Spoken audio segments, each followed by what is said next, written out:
যারা ইউটিউব থেকে ঘরে বসে ইনকাম করতে চান তাদের জন্য আমি কতগুলো সিরিজ ভিডিও নিয়ে এসেছি।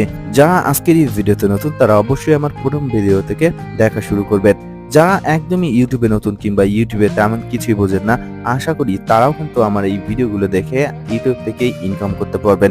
একটি ভিডিওকে র্যাঙ্কিং এ নিতে হলে সর্বপ্রথম যেই দুইটি বিষয় আপনাকে দেখতে হবে সেটি হচ্ছে ভিডিওর সিটিআর এবং আরেকটি হচ্ছে এসইও। প্রথমত আপনাদেরকে জানতে হবে সিটিআর কি। সিটিআর মূলত হলো ক্লিক থ্রো রেট। একটি ভিডিও র্যাঙ্কিং এ যাওয়ার সর্বপ্রথম মূল মন্ত্র হচ্ছে সিটিআর রেট বাড়ানো, এবং দ্বিতীয়ত সিটিআর রেট বাড়াতে হলে আপনাকে একটি ভিডিও সঠিকভাবে এসইও করতে হবে। এসইও মানে হচ্ছে সার্চ ইঞ্জিন অপটিমাইজেশন। এই সিটিআর রেটটি কিন্তু আরেকটি বিষয়ের উপর নির্ভর করে এবং সেটি হচ্ছে ওয়াচ টাইম। কার ভিডিওটি মানুষ কতক্ষণ দেখলো সেটির উপর কিন্তু ডিপেন্ড করে সিটিআর রেট।